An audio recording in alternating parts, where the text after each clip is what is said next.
Bismillahirrahmanirrahim.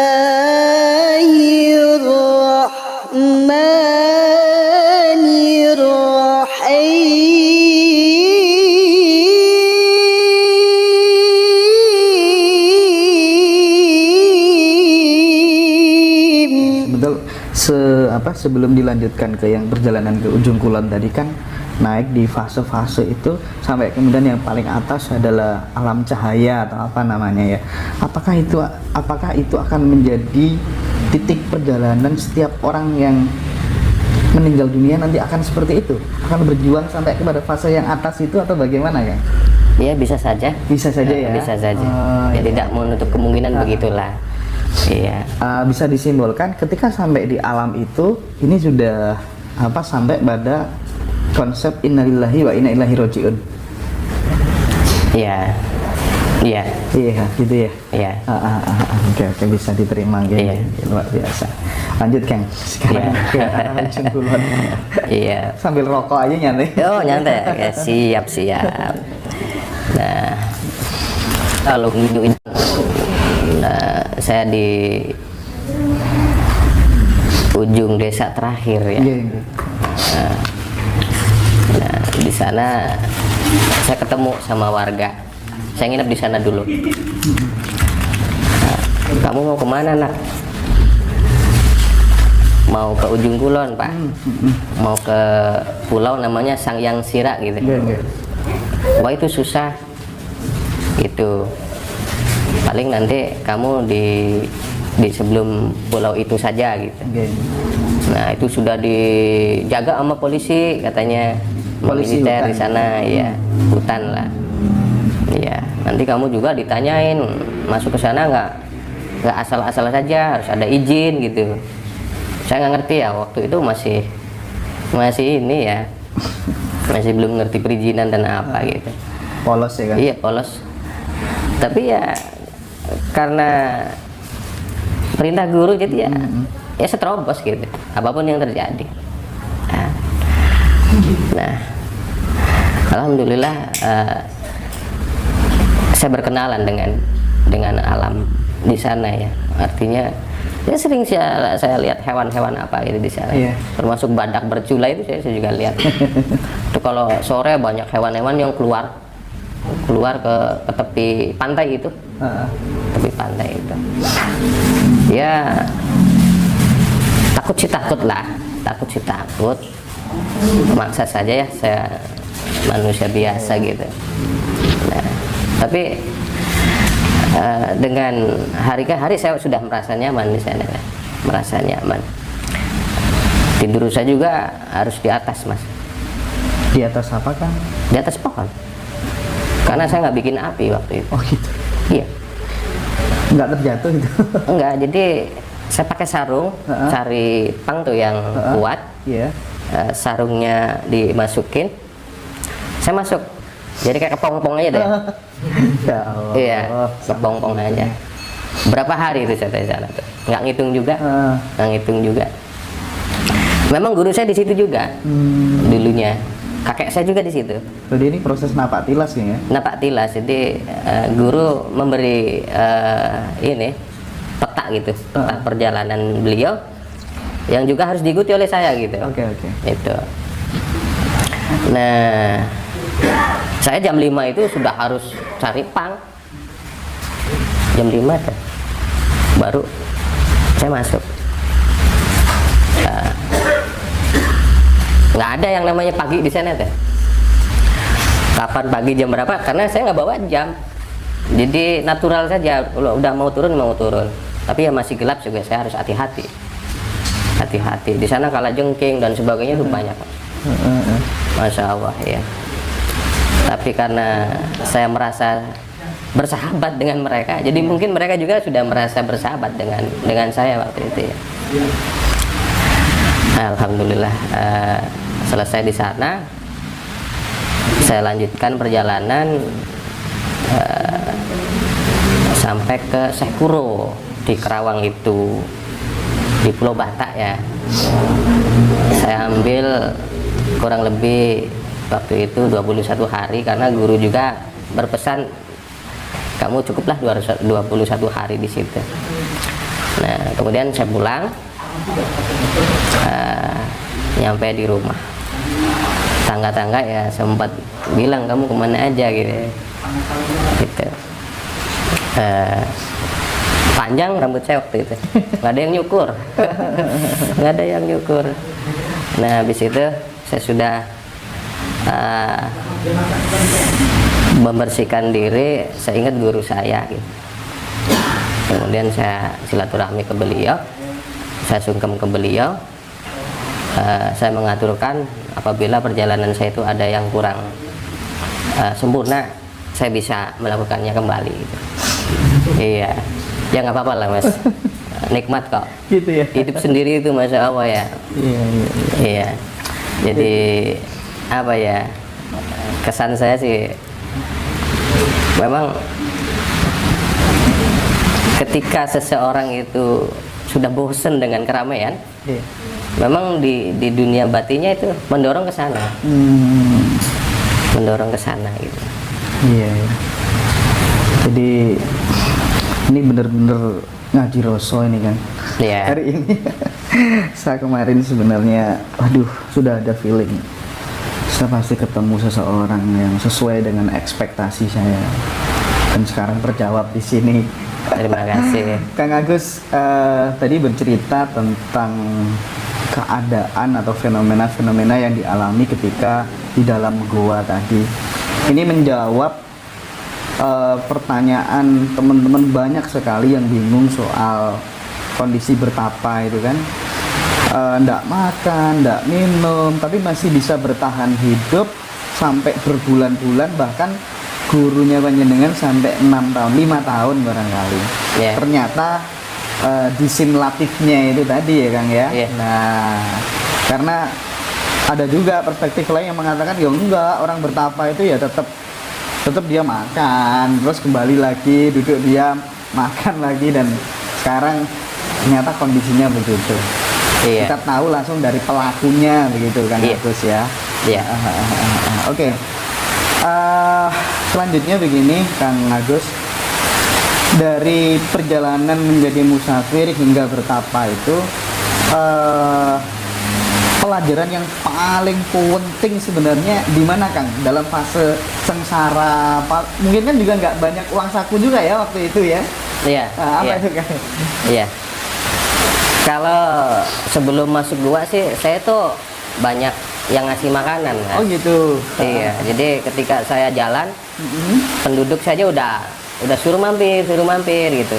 Malah saya pernah nginep di penduduk 3 hari. Ya mandi, ya makan. Malah saya ketika melanjutkan lagi dikasih sangu mas. Oh gitu. Tapi nggak sempet mau diambil dari menantu nggak ya? Ya, kok tahu sih ya? Kok tahu gitu ya? Iya, saya di Kuningan begitu. Kuningan ya? Iya, kok tahu itu. Iya. Iya. Ya nggak tahu lah, namanya juga waktu itu saya masih berjaka mas. Iya. Masih berjaka. Iya. Jadi begini, kalau rohani sendiri ya terus terang saja ya. Katakanlah saya itu waktu itu 14 tahun ya. 14 tahun itu. 14 tahun mau menginjak 15 ya. Nah,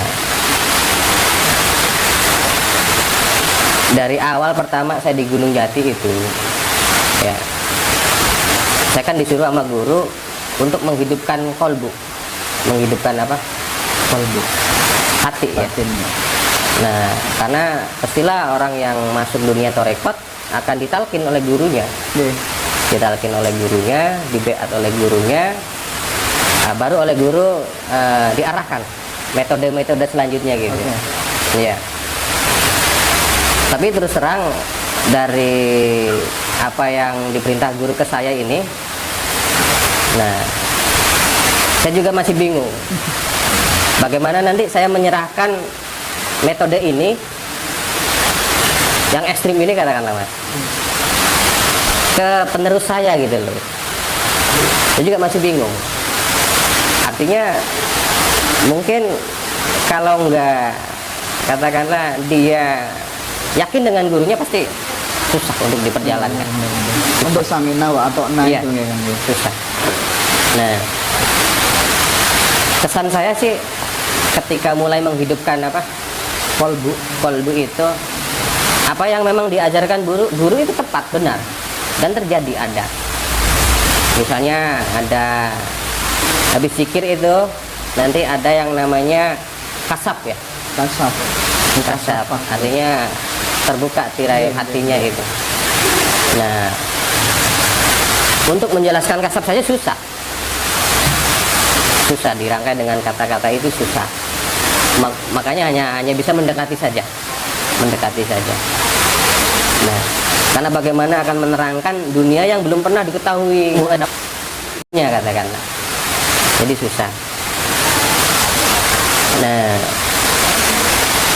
dari pertama itu saya sendiri juga masih bingung Mas, masih mencari-cari tentang pengalaman-pengalaman yang terjadi di setiap harinya itu. Setiap harinya ya, kadangkala waktu itu saya seperti apa katakanlah, seperti tidak berada di situ gitu. Jadi tidur tapi tidak berada di situ gitu. Memang saya catat perjalanan itu, saya catat, dan sekarang bukunya juga masih ada saya catatan itu.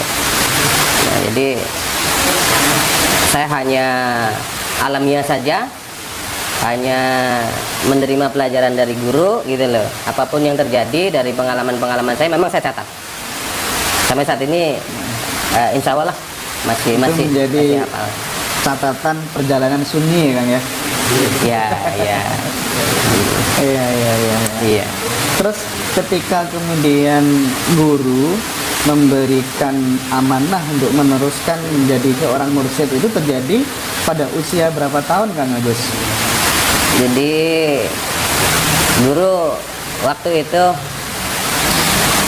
berpesan ya ke saya,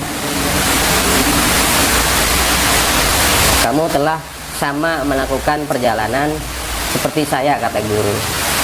Dulu saya juga diperintahkan oleh guru saya begitu, kata beliau teh. Nah, jadi sekarang kamu sudah melakukannya, walaupun durasi kamu tidak lama seperti guru, gitu loh. Tapi sekarang kamu restui untuk melanjutkan tongkat ketorekotan ya. Artinya kemursidan ke kamu. Waktu itu saya berumur 22 tahun. 22 tahun. 22 tahun. Saya bingung juga Mas waktu itu. Saya memang diajarkan oleh guru saya untuk membeat, mentalkin gitu. Kemudian juga metode itu sudah dikasih tahu ke saya. Tapi yang namanya perintah guru harus apa lagi kan?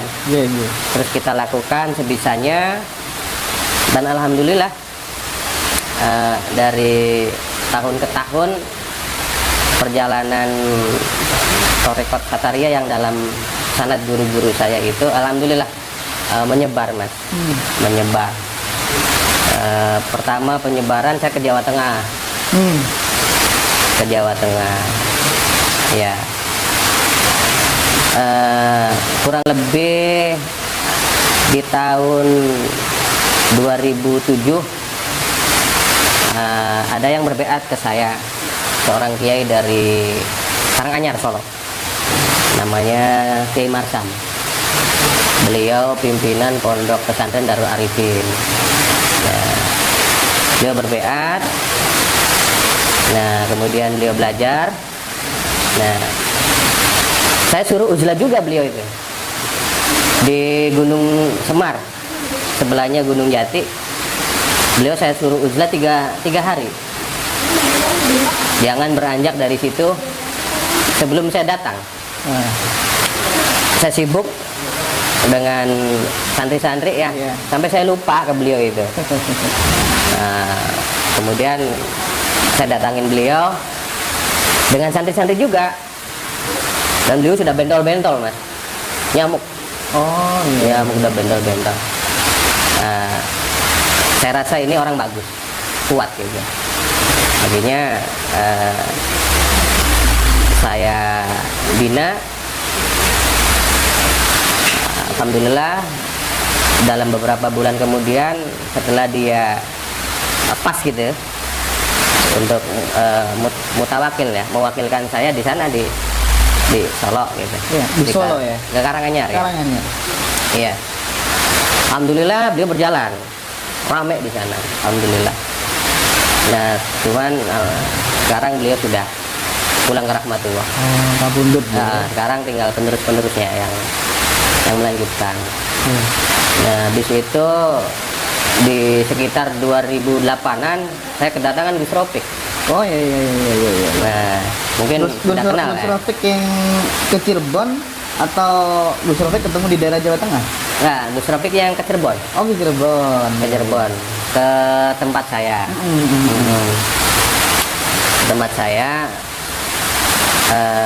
Beliau waktu itu nginep di daerah Pesalakan, di masjid kerabatnya Abdurrahman Al Utsmani. Nah, beliau di situ islah lah di situ. 3 kali pertemuan dengan saya waktu itu. 3 kali pertemuan, saya talkin. Nah, dari 3 kali pertemuan itu saya merasa nih mas, ini Gus Ropik ini ada sesuatu di dalamnya, sesuatu yang luar biasa katakan.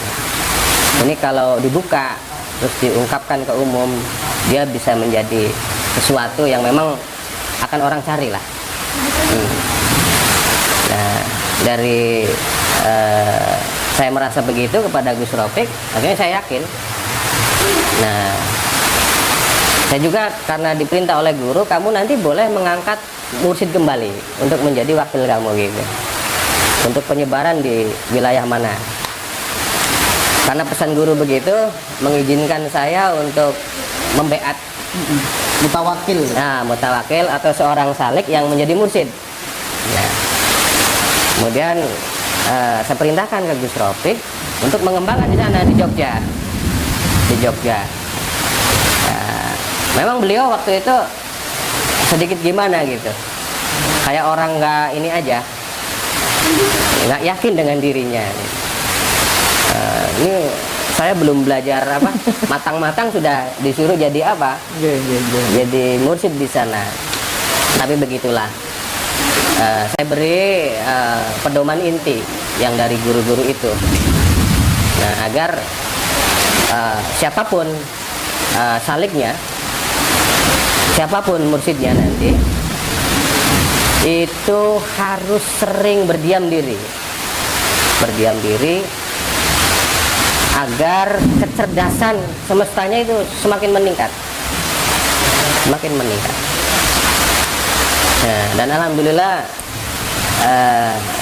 Gus Ropik ini lama kelamaan dia mulai bisa dengan diri pribadinya. Alhamdulillah saya dapat kabar terus dari Gus Ropik itu makin maju, makin diterima di masyarakat. Dan sampai sekarang alhamdulillah saya bangga dengan beliau itu. Pelajaran-pelajaran dari beliau bisa diterima lah di masyarakat ya.